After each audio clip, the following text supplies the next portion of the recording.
রাজনীতির জন্য সব রাজনীতি সব শেষ করে দিল আমার পরিবারকে। ভাঙড় ইংরেজ বাজারের পর সাঁইথিয়া, ফের খুন তৃণমূল নেতা। বীরভূমের সাঁইথিয়ায় গুলিবিদ্ধ অবস্থায় উদ্ধার হলো রক্তাক্ত মৃতদেহ। নিহত পীযূষ ঘোষ সাঁইথিয়া শ্রীনিধিপুরের তৃণমূলের অঞ্চল সভাপতি ছিলেন।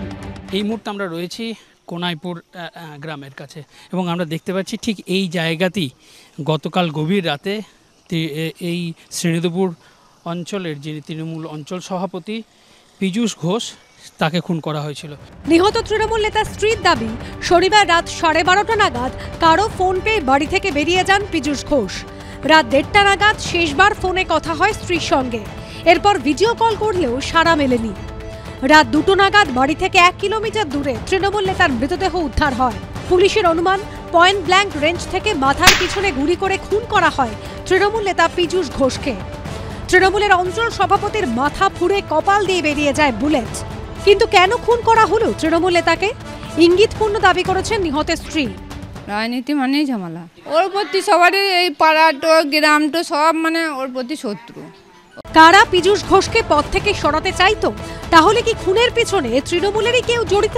সেই প্রশ্ন উঠতে শুরু করায় খুনের পেছনে তৃণমূলের গোষ্ঠীদ্বন্দ্বই দেখছে বিরোধীরা। তৃণমূল মানে গোষ্ঠীকণ্ডল, তৃণমূল মানে কাটমানির ভাগাভাগি, তৃণমূল মানে নিজেদের মধ্যে দলাদলি লড়াই। এটা গোষ্ঠীকণ্ডলের ফলেই হয়েছে। আর মারার তো লোক নেই না, এত বেশি সেখানটায় ক্রিমিনাল, এত বেশি সেখানটায় সমাজ বিরোধী, এত বেশি সেখানটায় হাড়মাদা ঢুকে আছে, তাদের তো কাজ পাচ্ছে না তারা। ফলে নিজেদের মধ্যে রক্তক্ষরণ শুরু হয়েছে। এই রক্তক্ষরণের মধ্যে দিয়ে তৃণমূল দল আগামী দিনে এই পশ্চিমবঙ্গ থেকে উঠে যাবে। এদিন সকালে ঘটনাস্থলে আসেন লাভপুরের তৃণমূল বিধায়ক। নিহত নেতার বাড়িতে গিয়ে পরিবারের সঙ্গে কথাও বলেন।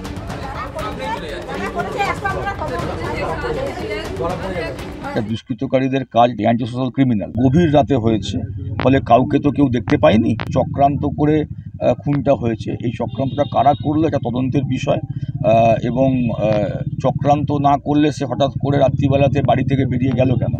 তৃণমূল নেতা খুনে 2 মহিলা সহ 3 জনকে আটক করেছে সাঁইথিয়া থানা। কিন্তু কারা কি কারণে খুন করলো? বীরভূমের পুলিশ সুপার জানিয়েছেন, তদন্তে সব দিক খতিয়ে দেখা হচ্ছে। ভাস্কর মুখোপাধ্যায়ের রিপোর্ট, এবিপি আনন্দ।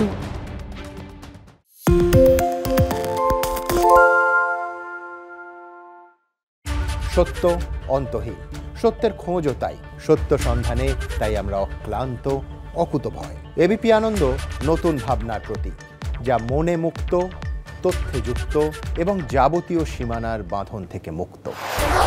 সীমা না শব্দটির মধ্যে লুকিয়ে আছে মানা শব্দটি, যেন চোখ রাঙানি এক অদৃশ্য বেড়াজাল, যা আটকে রাখে আমাদের এক ছোট্ট গণ্ডির মধ্যে। একমাত্র সঠিক খবরই গড়ে তুলবে এক মুক্ত সমাজ। সেই জগৎ গড়ার লক্ষ্যে কোনো সীমানার ঠুকুটি আমরা মানব না। এবিপি আনন্দ এগিয়ে থাকে, এগিয়ে রাখে।